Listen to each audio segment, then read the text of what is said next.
Hello ನಮಸ್ಕಾರ. Beyond ಆಬ್ವಿಯಸ್ನ ಎಲ್ಲ ಸಬ್ಸ್ಕ್ರೈಬರ್ಸ್ಗೆ ಯುಗಾದಿ ಹಬ್ಬದ ಹಾರ್ದಿಕ ಶುಭಾಶಯಗಳು. ಸೊ ಓವರಾಲ್ ನಾವು ಒಂದು ಬಿಗ್ ಪಿಕ್ಚರ್ನ ನೋಡೋದಾದರೆ ಒಂದು ವರ್ಷಕ್ಕೆ ಏನಿಲ್ಲ ಅಂದರೂ 15 ಲಕ್ಷ ಅಪ್ರಾಕ್ಸಿಮೇಟ್ಲಿ ಸ್ಟೂಡೆಂಟ್ಸು ಔಟ್ಪುಟ್ ಆಗ್ತಾರೆ. ಸೊ ಅದರಲ್ಲಿ 20 to 25% ಸ್ಕಿಲ್ ಲೆವೆಲ್ ಅಂದರೆ they can be employed directly, like ಆ ಥರ ಸ್ಟೂಡೆಂಟ್ಸು ಔಟ್ಪುಟ್ ಆಗ್ತಾರೆ. ಕಂಪನಿಗಳು ಎಲ್ಲಾದರೂ ನೋಡೋದನ್ನು ಇದೇ ರೀತಿಯ ಸ್ಟೂಡೆಂಟ್ಸ್ ಆಗಿರ್ತಾರೆ. ಬಟ್ ಬೇರೆ ಸ್ಟೂಡೆಂಟ್ಸ್ ಇರ್ತಾರಲ್ಲ, ಅವ್ರಿಗೆಲ್ಲರೂ ಎಂಪ್ಲಾಯಬಲ್ ಆಗೋದಕ್ಕೆ ಅವರು 2 months to 6 months after graduations they take time particular ಎಕ್ಸ್ಪರ್ಟೀಸ್ನ ಅಥವಾ ಸ್ಕಿಲ್ ಸೆಟ್ನ ಡೆವಲಪ್ ಮಾಡ್ಕೊಳ್ಳೋದಕ್ಕೆ ಟ್ರೈ ಮಾಡೋದಕ್ಕೆ ಅವರು ಕೋರ್ಸ್ಗಳನ್ನ ಜಾಯ್ನ್ ಆಗ್ತಾರೆ. ಇವಾಗ ಆನ್ಲೈನ್ ಪ್ಲ್ಯಾಟ್ಫಾರ್ಮ್ಗಳು ಇರೋದ್ರಿಂದ ಸೊ ಆಫ್ಲೈನ್ ಕೋರ್ಸ್ಗಳಲ್ಲದೆ ಆನ್ಲೈನಲ್ಲೂ ಕೂಡ ಕೋರ್ಸ್ಗಳನ್ನು ಮಾಡಿ they prepare themself and they gave interviews. ಅದನ್ನು ನಾವು ಫ್ಯೂಚರ್ ವೀಡಿಯೋಸಲ್ಲಿ ಮಾತಾಡೋಣ, ಹೇಗೆ ಇಂಟರ್ವ್ಯೂನ ಕೊಡೋದು, ಅದಕ್ಕೆ ಹೇಗೆ ಪ್ರಿಪೇರ್ ಆಗಬೇಕು, ಸೊ ನಾವು ನಮ್ಮ ಕಾನ್ಫಿಡೆನ್ಸ್ ಲೆವೆಲ್ನ ಹೇಗೆ ಬೂಸ್ಟ್ ಮಾಡ್ಕೋಬೇಕು, ಇದನ್ನೆಲ್ಲ ನಾವು ಫ್ಯೂಚರ್ ವೀಡಿಯೋಸ್ನಲ್ಲಿ ನಾನು ಅಪ್ಡೇಟ್ ಮಾಡ್ತಾ ಹೋಗ್ತೀನಿ. ಮತ್ತು ಇನ್ನೊಂದು ಒಂದು ಇಂಟ್ರೆಸ್ಟಿಂಗ್ ಥಿಂಗ್ ಏನು ಅಂತ ಹೇಳಿದ್ರೆ, ಮೇ ಬಿ ಕ್ಯಾಂಪಸ್ ಹೈರಿಂಗ್ನಲ್ಲಿ ಈ ರೀತಿ ಸಿನಾರಿಯೋನ ಯಾರೂ ಫೇಸ್ ಮಾಡಿರಲ್ಲ. ಬಟ್ ನಾವು ವಾಕ್ ಇನ್ ಡ್ರೈವ್ಗೆ ಹೋದಾಗ ಅಥವಾ ಬೇರೆ ಕಂಪನಿಗಳಿಗೆ ನಾವು ಇಂಟರ್ವ್ಯೂ ಕೊಡೋದಕ್ಕೆ ಹೋದಾಗ, apart from the campus interviews, so ಏನಾಗುತ್ತೆ ಅಂತ ಹೇಳಿದ್ರೆ, so they are expecting some experience, but ಅವರು ಕೆಲಸ ಮಾಡಿಲ್ದೇ ಎಕ್ಸ್ಪೀರಿಯನ್ಸ್ ಹೆಂಗೆ ಸಿಗುತ್ತೆ? ಇದು ಒಂದು ಲೂಪ್ ಹೋಲು. ಎಕ್ಸ್ಪೀರಿಯನ್ಸ್ ಇಲ್ಲದೆ ಕೆಲಸ ಸಿಗೋಲ್ಲ, ಕೆಲಸ ಇಲ್ಲದೆ ಎಕ್ಸ್ಪೀರಿಯನ್ಸ್ ಆಗೋಲ್ಲ. But we have to break through that. ಆಮೇಲೆ ನಾವು ಟೆಕ್ ರೆಡಿ ಆಗೋದು ತುಂಬ ಇಂಪಾರ್ಟೆಂಟ್ ಆಗುತ್ತೆ. ತುಂಬ ಕಂಪ್ನಿಗಳು ಅವರು ಹೇಳೋದೇನು ಅಂತ ಹೇಳಿದ್ರೆ, ಥಿಯೋರಿಟಿಕಲಿ ನಾಲೆಡ್ಜ್ ಇರುತ್ತೆ, ಬಟ್ ಪ್ರಾಕ್ಟಿಕಲಿ ಸ್ಟೂಡೆಂಟ್ಸ್ಗೆ ಅಷ್ಟು ನಾಲೆಡ್ಜ್ ಇರೋಲ್ಲ. ಅವರು ಟೆಕ್ ರೆಡಿ ಸ್ಟೂಡೆಂಟ್ಸ್ನ ಎಕ್ಸ್ಪೆಕ್ಟ್ ಮಾಡ್ತಿರುವಾಗ ಅದು ಪ್ರಾಬ್ಲಮ್ ಆಗುತ್ತೆ. ಮತ್ತು ಇನ್ನೊಂದು ಪಾಯಿಂಟ್ನ ಕನ್ಸಿಡರ್ ಮಾಡಬೇಕಾಗಿರೋದೇನು ಅಂತ ಹೇಳಿದ್ರೆ, ಇಂಟರ್ವ್ಯೂ ಕ್ಲಿಯರ್ ಮಾಡಿ ಯಾವುದೇ ಕಂಪ್ನಿ ಜಾಯಿನ್ ಮಾಡಬೇಕಂದ್ರೆ ಅವ್ರು ಡೈರೆಕ್ಟಾಗಿ ನಿಮ್ಮನ್ನು ಕರ್ಕೊಂಡು ಹೋಗ್ಬಿಟ್ಟು ಯಾವುದೋ ಒಂದು ಕೆಲಸನ ಕೊಡೋದಿಲ್ಲ. They have to give you proper training, because they are answerable to the deliverables. Okay, ಅದಕ್ಕೋಸ್ಕರ ಯಾರು ನಿಮ್ಮನ್ನು ಕರ್ಕೊಂಡು ಹೋದ ತಕ್ಷಣ ಕೆಲಸ ಕೊಡ್ತಾರೆ ಅಂತ ಅಲ್ಲ. ಬಟ್ ಹಂಗಂತ ನೀವು ಏನೂ ಪ್ರಿಪೇರ್ ಆಗದೇ ನೀವು ಇಂಟರ್ವ್ಯೂನೂ ಕ್ರ್ಯಾಕ್ ಮಾಡೋದಕ್ಕಾಗಲ್ಲ. ಸೊ ಪ್ರಿಪೇರ್ ಆಗೋದು ತುಂಬ ಮುಖ್ಯ ಆಗಿರುತ್ತೆ. ಸೊ ಇವಾಗ ಇಂಡಸ್ಟ್ರಿನಲ್ಲಿ ಕರೆಂಟ್ಲಿ ಬೆಸ್ಟ್ ಕರಿಯರ್ ಆಪ್ಷನ್ ಯಾವುದು ಅಂತ ನೋಡ್ತಾ ಹೋದರೆ AI and ML, artificial intelligence and machine learning ಈಗಿನ ಈ ಪರಿಸ್ಥಿತಿನಲ್ಲಿ ಅದು ಟಾಪಲ್ಲಿ ಬಂದೇ ಬರುತ್ತೆ. ಸೊ AI/ML ಸ್ಕಿಲ್ಸ್ ಇದ್ದರೆ it is very useful. Job ಮಾರ್ಕೆಟಲ್ಲಿ ತುಂಬ ವ್ಯಾಲ್ಯೂ ಕೂಡ ಇರುತ್ತೆ. ಸೊ ಈ AI/MLಲ್ಲಿ ನೀವು ಯಾವ ರೀತಿ ರೋಲ್ಸ್ನ ನೋಡ್ಬೋದು ಅಂತ ಹೇಳಿದ್ರೆ, AI engineer, machine learning engineer, data scientist, AI research engineer, ಮತ್ತು ಇದಕ್ಕೆ ಬೇಕಾಗಿರೋ ಸ್ಕಿಲ್ಸು ಪೈಥಾನ್ ಬೇಕಾಗುತ್ತೆ, ಮತ್ತು ಸ್ಟ್ಯಾಟಿಸ್ಟಿಕ್ಸ್ ಆ್ಯಂಡ್ ಮ್ಯಾಥಮೆಟಿಕ್ಸ್ನ ಅನಲಿಸಿಸ್ ಮಾಡೋದು ಬೇಕಾಗುತ್ತೆ, ಮತ್ತು ML ವರ್ಕ್ ಫ್ಲೋಸ್ ಆ್ಯಂಡ್ ಫ್ರೇಮ್ವರ್ಕ್ಸ್ ಅದೆಲ್ಲ ಗೊತ್ತಿರಬೇಕಾಗುತ್ತೆ, ಮತ್ತು ಡೇಟಾ ಅನಾಲಿಸಿಸ್ ಅದು ಕೂಡ ತುಂಬ ಇಂಪಾರ್ಟೆಂಟ್ ಆಗುತ್ತೆ. ಮತ್ತು ಕ್ಲೌಡ್ ಕಂಪ್ಯೂಟಿಂಗ್ ಬಂದ್ಬಿಟ್ಟು ಈಗ ತುಂಬ ವರ್ಷಗಳಿಂದನೇ ಎಲ್ಲ ಕಂಪನಿಗಳು ಆನ್ ಪ್ರಿಮಿಸ್ ಇಂದ ಕ್ಲೌಡ್ಗೆ ಮೈಗ್ರೇಟ್ ಆಗಿರೋದಕ್ಕೆ ಸ್ಟಾರ್ಟ್ ಆಗಿದೆ ಆಗಲೇ. ಆ್ಯಂಡ್ ಸ್ಟಿಲ್ ಅದು ಇವಾಗಲೂ ಕೂಡ ವ್ಯಾಲ್ಯೂಯಬಲ್ಲೇ ಇದೆ. ಲೈಕ್ ಅಮೆಝಾನಲ್ಲಿ AWSನ ಕಲಿತ್ರೆ, ಮತ್ತು ಅಜೂರಲ್ಲಿ ತುಂಬ ಕೋರ್ಸ್ಗಳಿದೆ. ಅದೇ ರೀತಿ ಅಮೆಝಾನಲ್ಲಿ ಕೂಡ ತುಂಬ ಕೋರ್ಸ್ಗಳಿದೆ. ಅದೇ ಥರ ಗೂಗಲ್ ಕ್ಲೌಡು ಇದೆ, ಅದರಲ್ಲಿ ಕೂಡ ತುಂಬ ಕೋರ್ಸ್ಗಳಿದೆ. ಅದನ್ನೆಲ್ಲ ನೀವು ಕರೆಕ್ಟಾಗಿ ನೋಡಿಕೊಂಡ್ರೆ, ಅದರಲ್ಲಿ ಪ್ರಿಪೇರ್ ಆದರೆ, ಮತ್ತು ಒರಾಕಲ್ ಕ್ಲೌಡ್ ಇದೆ. ಸೊ ಈ ಎಲ್ಲ ಕ್ಲೌಡ್ಗಳು ಡಿಫ್ರೆಂಟ್ ಸೆಕ್ಟರ್ಸ್ಗೆ ಡಿವೈಡ್ ಆಗಿರುತ್ತೆ. ಸೊ ನೀವು ಲೈಕ್ ಅಮೆಝಾನಲ್ಲಿ ಮಾರ್ಕೆಟ್ ಶೇರ್ ಜಾಸ್ತಿ ಇದೆ, ಅರೌಂಡ್ 50 to 60% ಅವ್ರದ್ದು ಕ್ಲೌಡ್ ಶೇರ್ ಇದೆ. ಸೊ AWSನ ಕಲಿತ್ರೆ ನಿಮಗೆ ಜಾಬ್ ಅಪರ್ಚುನಿಟಿ ಜಾಸ್ತಿ ಇರ್ಬೋದು. ಅದೇ ರೀತಿ ಈಗ ಅಜೂರ್ ಕಲಿತ್ರೆ ಅವ್ರದ್ದು ಒಂದು 30% ಮಾರ್ಕೆಟ್ ಶೇರ್ ಇದೆ. ಮತ್ತು ಒರಾಕಲ್ ಕ್ಲೌಡ್ ತುಂಬ SAP SAP ಸಿಸ್ಟಮ್ಗಳಲ್ಲಿ ಒರಾಕಲ್ ಕ್ಲೌಡನ್ನು ಯೂಸ್ ಮಾಡ್ತಾರೆ. ಸೊ ನೀವು ಒರಾಕಲ್ ಕ್ಲೌಡನ್ನು ಪ್ರಿಪೇರ್ ಆದರೆ ಅದು ಕೂಡ ಹೆಲ್ಪ್ ಆಗುತ್ತೆ. ಮತ್ತು ಡೇಟಾಬೇಸ್ ಮ್ಯಾನೇಜ್ಮೆಂಟು, ಡೇಟಾಬೇಸ್ ಇಂಜಿನಿಯರಿಂಗ್ ಅದು ಕೂಡ ತುಂಬ ಇಂಪಾರ್ಟೆಂಟ್ ಸೆಕ್ಟರ್, ಡೊಮೈನ್ ಆಗಿ ನಮಗೆ ಕಾಣಿಸಿಗುತ್ತೆ. ಸೊ ಇವಾಗ ಎಕ್ಸ್ಪ್ಲೈನ್ ಮಾಡಿರೋ ಡೊಮೈನ್ಗಳು ನನ್ನ ಎಕ್ಸ್ಪರ್ಟೀಸ್ ಅಲ್ಲ. So I have minimal knowledge on that. So ನನಗೆ ಎಷ್ಟು ಗೊತ್ತಿದೆ ಅಷ್ಟನ್ನು ಮಾತ್ರ ಹೇಳಿದ್ದೀನಿ. ಬಟ್ ಇವಾಗ ನಾನು ಹೇಳ್ತಿರೋ ಡೊಮೈನ್ ಬಂದುಬಿಟ್ಟು ಸೈಬರ್ ಸೆಕ್ಯೂರಿಟಿ. ಸೊ ನಾನು ಪಾಸ್ಟ್ 8+ ಇಯರ್ಸಿಂದ ನಾನು ಸೈಬರ್ ಸೆಕ್ಯೂರಿಟಿ ಡೊಮೈನಲ್ಲಿ ಕೆಲಸ ಮಾಡ್ತಿರೋದ್ರಿಂದ I have a better knowledge on that. So I can give you better advice on that. Imagine ಇವಾಗ every business is on cloud. ಇಂಟರ್ನೆಟ್ಟಲ್ಲಿ ನೀವು ಎಲ್ಲ ಥರದ ಸರ್ವಿಸ್ಗಳನ್ನು ಅವೈಲೇಬಲ್ ಇದೆ. So for example food delivery ಇಂದ ಹಿಡಿದು ಇನ್ಸ್ಟಂಟ್ ಡೆಲಿವರಿ ಆ್ಯಪ್ಸ್ಗಳು, ಕನ್ಸ್ಯೂಮ್ ಮಾಡೋ entertainment it is coming through OTT, either or Netflix or Amazon. So ಹೀಗೆ ಪ್ರತಿಯೊಂದು ಸರ್ವಿಸ್ಗಳನ್ನು ಒಬ್ಬರು ಕಸ್ಟಮರ್ ಎಕ್ಸ್ಪೀರಿಯೆನ್ಸ್ ಮಾಡ್ತಿರೋದು ಇವಾಗ through internet. So internet is the key ಅಂತ ಅಂದ್ಕೊಂಡ್ರೆ, so how the internet reach to you? So it need to have some data that needs to be stored in some cloud.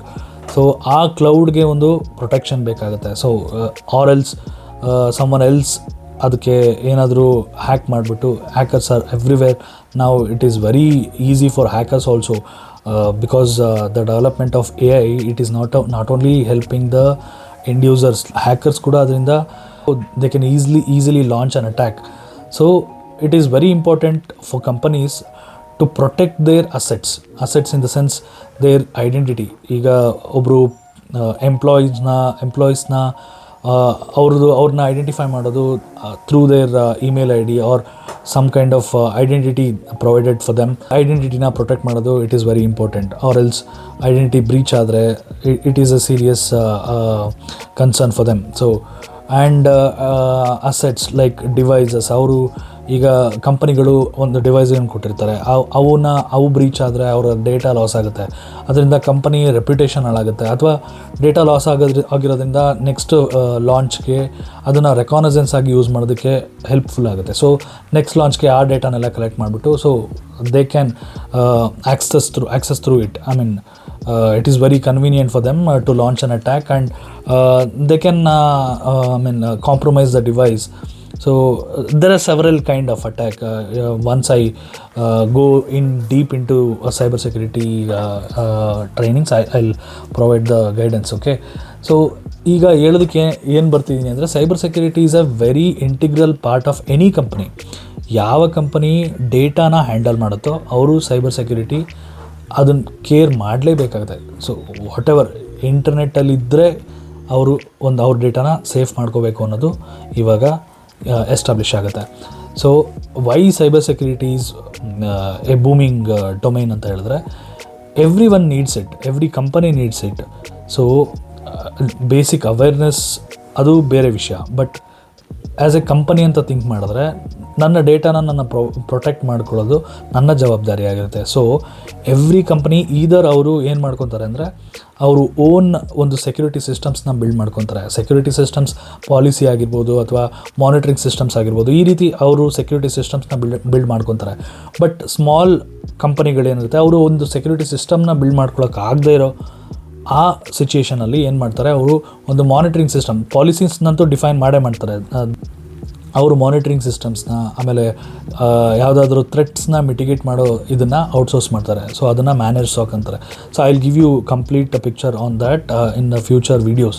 But overall ಹೇಳಬೇಕು ಅಂದರೆ, why security is very important ಅಂದರೆ, we have very less skilled employees. Skilled employees ಸೆಕ್ಯೂರಿಟಿನಲ್ಲಿಲ್ಲ, because it is a newly established domain. Because security ಇರಲಿಲ್ಲ ಅಂತಲ್ಲ, security ಆಸ್ಪೆಕ್ಟನ್ನು ಯೋಚನೆ ಮಾಡೋದು ಇರಲಿಲ್ಲ ಅಂತಲ್ಲ, but after 2015 it is very convenient for every company to have specific team. ಸೆಕ್ಯೂರಿಟಿಗೆ ಇರಲೇಬೇಕು ಅನ್ನೋದು ಒಂದು ನೆಸೆಸಿಟಿಯಾಗಿ ಕನ್ವರ್ಟ್ ಆಗ್ತಾ ಹೋಯಿತು. ಆವಾಗಿಂದ security is a big part. So but ಇವಾಗ ಏನಂದರೆ, ಅದಕ್ಕೆ ಅಂತ ಈಗ ಸ್ಪೆಸಿಫಿಕ್ಕಾಗಿ ನಾವು ಇಂಜಿನಿಯರಿಂಗಲ್ಲಿ ಕಲಿಬೇಕು ಅಂದರೆ ಎಲೆಕ್ಟ್ರಿಕಲ್ ಆ್ಯಂಡ್ ಎಲೆಕ್ಟ್ರಾನಿಕ್ಸ್ ಅಂತ ಕಲಿತೀವಿ, ಎಲೆಕ್ಟ್ರಿಕಲ್ ಆ್ಯಂಡ್ ಕಮ್ಯುನಿಕೇಷನ್ ಅಂತ ಕಲಿತೀವಿ, ಮತ್ತು ಕಂಪ್ಯೂಟರ್ ನೆಟ್ವರ್ಕಿಂಗ್, ಕಂಪ್ಯೂಟರ್ ಸೈನ್ಸ್ ಅಂತ ಕಲಿತೀವಿ, ಇನ್ಫಾರ್ಮೇಷನ್ ಸೈನ್ಸ್. ಬಟ್ ಸ್ಪೆಸಿಫಿಕ್ಕಾಗಿ ಸೈಬರ್ ಸೆಕ್ಯೂರಿಟಿ ಆಸ್ಪೆಕ್ಟನ್ನು ಹೇಳ್ಕೊಡೋದಕ್ಕೆ ಅಂತ ಒಂದು ಬ್ರಾಂಚ್ ರೀಸೆಂಟಾಗಿ ಎಸ್ಟಾಬ್ಲಿಷ್ ಆಗಿದೆ. ಸೊ ಅದನ್ನು ಔಟ್ಪುಟ್ ಆಗಿರೋದು 1 or 2 ಬ್ಯಾಚಸ್ ಈಗ ಔಟ್ಪುಟ್ ಆಗಿದೆ. ಬಟ್ ಸ್ಟಿಲ್ ಮಾರ್ಕೆಟಲ್ಲಿ it's a very very big opportunity. So ಅದಕ್ಕೋಸ್ಕರ cyber security is very important, and if you have interest in it, you can get a job, but you have to put effort to learn the things. Okay, ಅದು ಒಂದು thing. ಮತ್ತು ಇನ್ನೊಂದಂದರೆ job opportunity ಇದೆ, ಮತ್ತು you can get a good pay in cyber security. That is also one thing. But the thing is, you should have an investigative mindset. ಕೆಲವೊಂದು ಸತಿ ನೈಟಲ್ಲೆಲ್ಲ ಬರುತ್ತೆ investigations ಮಾಡಬೇಕಾಗಿರೋ situation, because the company is rely on security people. Cyber ಸೆಕ್ಯೂರಿಟಿನಲ್ಲಿ different job ರೋಲ್ಸ್ಗಳನ್ನ expect ಮಾಡ್ಬೋದು. Like SOC ಅನಾಲಿಸ್ಟಿಂದ ಇಟ್ಕೊಂಡು ಸೆಕ್ಯೂರಿಟಿ ಇಂಜಿನಿಯರ್ ಮತ್ತು ಇನ್ಸಿಡೆಂಟ್ ರೆಸ್ಪಾನ್ಸ್ ಟೀಮಿಂದ ಆಗಿರ್ಬೋದು. ಆಮೇಲೆ you can identify the flaws within your system through penetration testing. So ಇವಾಗ ನಾವು ಏನು ಯೋಚನೆ ಮಾಡಬೇಕು ಅಂದರೆ, okay, cyber security is a very opportunity ಜಾಸ್ತಿ ಇದೆ, ಅಲ್ಲಿ ನಾವು ಕೆಲಸನ ತಗೋಬೋದು ಪ್ರಿಪೇರ್ ಆದರೆ. ಬಟ್ ಹೇಗೆ ಪ್ರಿಪೇರ್ ಆಗಬೇಕು? ಯೂಟ್ಯೂಬಲ್ಲಿ ತುಂಬ ವೀಡಿಯೋಸ್ಗಳಿದೆ, ತುಂಬಾ ಕೋರ್ಸ್ಗಳಿದೆ, ತುಂಬ ಅವೈಲಬಿಲಿಟಿ ಇದೆ. ಬಟ್ ಯಾವ ಕೋರ್ಸ್ ಮಾಡಬೇಕು? ಈ ಸ್ಟ್ರಾಟಜಿನ ಹೆಂಗೆ ಡಿಸೈನ್ ಮಾಡ್ಕೋಬೇಕು? ನಾವು ಏನು ಸೈಬರ್ ಸೆಕ್ಯೂರಿಟಿಯಲ್ಲಿ ತುಂಬ ಡೊಮೈನ್ಗಳಿದೆ. ಇವಾಗ ನಾವು ಒಂದೇ ಸತಿ ಹೋಗಿ ಎಲ್ಲದನ್ನು ಹ್ಯಾಂಡಲ್ ಮಾಡ್ತೀವಿ, ಎಲ್ಲದನ್ನು ಕಲಿತೀವಿ, ಎಲ್ಲದನ್ನು ಹ್ಯಾಂಡ್ಸ್ ಆನ್ ಎಕ್ಸ್ಪೀರಿಯೆನ್ಸ್ ಮಾಡ್ತೀವಿ ಅಂದರೆ ಆಗಲ್ಲ. ಸೊ ಸ್ಟೆಪ್ ಬೈ ಸ್ಟೆಪ್ ಯಾವ ರೀತಿ ಅಪ್ರೋಚ್ ಮಾಡೋದು, ಈ ಗೈಡೆನ್ಸ್ ಏನಕ್ಕೆ ಬೇಕಾಗುತ್ತೆ, ಇದನ್ನೆಲ್ಲ ನಾನು ಫ್ಯೂಚರ್ ವೀಡಿಯೋಸ್ನಲ್ಲಿ ಗೈಡ್ ಮಾಡ್ತಾ ಇರ್ತೀನಿ. ಪ್ಲೀಸ್ ಸಬ್ಸ್ಕ್ರೈಬ್ ಮಾಡಿ. ಹಾಗೆ ನಿಮಗೆ ಇನ್ನೂ ಏನು ಇನ್ಫಾರ್ಮೇಷನ್ ಬೇಕಿತ್ತು ಅನ್ನೋದನ್ನು ಕಮೆಂಟ್ ಮಾಡಿ. ಸೊ ನಾನು ಫ್ಯೂಚರ್ ನೆಕ್ಸ್ಟ್ ವೀಡಿಯೋಸ್ನಲ್ಲಿ ಆ ಇನ್ಫಾರ್ಮೇಷನ್ನೆಲ್ಲ ಕೊಡೋದಕ್ಕೆ ಟ್ರೈ ಮಾಡ್ತೀನಿ. ಸೊ ನೆಕ್ಸ್ಟ್ ನಾನು ಸ್ಕಿಲ್ಲಿಂಗ್ ಪಾತನ್ನ ಹೆಂಗೆ ಡಿಸೈನ್ ಮಾಡ್ಕೊಂಡಿದ್ದೀನಿ ಅಂತ ಹೇಳಿದ್ರೆ, ಸೈಬರ್ ಸೆಕ್ಯೂರಿಟಿ ಬೇಸಿಕ್ಸಿಂದ ಇಟ್ಕೊಂಡು, ಆಮೇಲೆ ಡಿಫ್ರೆಂಟ್ ಜಾಬ್ ರೋಲ್ಸ್ ಏನಿರುತ್ತೆ ಅಂತ, ಮತ್ತು ಸ್ಕಿಲ್ಸ್ ಏನು ಬೇಕಿರುತ್ತೆ, ಯಾವ ರೀತಿ ಸ್ಕಿಲ್ಸ್ ನಮಗೆ ಬೇಕಾಗುತ್ತೆ, ಆಮೇಲೆ ಯಾವ ಇಂಪಾರ್ಟೆಂಟ್ ಥಿಯರಿಗಳು ನಾವು ಅರ್ಥ ಮಾಡ್ಕೋಬೇಕಾಗಿರುತ್ತೆ. ಸೊ ಮತ್ತು ಸರ್ಟಿಫಿಕೇಷನ್ಸ್ ರೋಡ್ ಮ್ಯಾಪ್, ಯಾವ ರೀತಿ ನಾವು ಸರ್ಟಿಫಿಕೇಷನ್ನ ಮಾಡಬೇಕಾಗುತ್ತೆ, ಮತ್ತು ಟೂಲ್ಸ್, ಯಾವ ಟೂಲ್ಸ್ನ ನಾವು ಕಲಿಬೇಕಾಗುತ್ತೆ, ಯಾವ ಟೂಲ್ಸ್ನ ನಾವು ಹೇಗೆ ಯೂಸ್ ಮಾಡೋದು, ಅದೆಲ್ಲ ಓಪನ್ ಸೋರ್ಸ್ ಟೂಲ್ಸ್ನ ಏನಕ್ಕೆ ಯೂಸ್ ಮಾಡಬೇಕು, ಯಾವ ಥರ ಯೂಸ್ ಮಾಡ್ಕೋಬೇಕು, ಮತ್ತು ಈ ರೀತಿ ಸ್ಟೆಪ್ ಬೈ ಸ್ಟೆಪ್ ಗೈಡೆನ್ಸನ್ನು ನೆಕ್ಸ್ಟ್ ವೀಡಿಯೋದಲ್ಲಿ ನಾನು ಕೊಡ್ತಾ ಹೋಗ್ತೀನಿ. ಸೊ ಈ ವಿಡಿಯೋ ಇಷ್ಟೇ. ಸೊ ಇಲ್ಲಿ ತನಕ ವಿಡಿಯೋ ನೋಡೋದಕ್ಕೆ ಧನ್ಯವಾದಗಳು. ಸೈಬರ್ ಸೆಕ್ಯೂರಿಟಿ ಬೇಸಿಕ್ಸ್ನ ನೆಕ್ಸ್ಟ್ ವಿಡಿಯೋದಲ್ಲಿ ಸ್ಟಾರ್ಟ್ ಮಾಡ್ತೀನಿ. So thank you for watching. ಹೀಗೆ ಸಪೋರ್ಟ್ ಮಾಡಿ, ನೋಡ್ತಾ ಇರಿ, ಹಾಗೆ ಸಬ್ಸ್ಕ್ರೈಬ್ ಮಾಡಿ. ಬಿಯಾಂಡ್ OBS ಚಾನಲ್ಗೆ ಯಾವಾಗಲೂ ಸಪೋರ್ಟ್ ಮಾಡಿ. Thank you so much.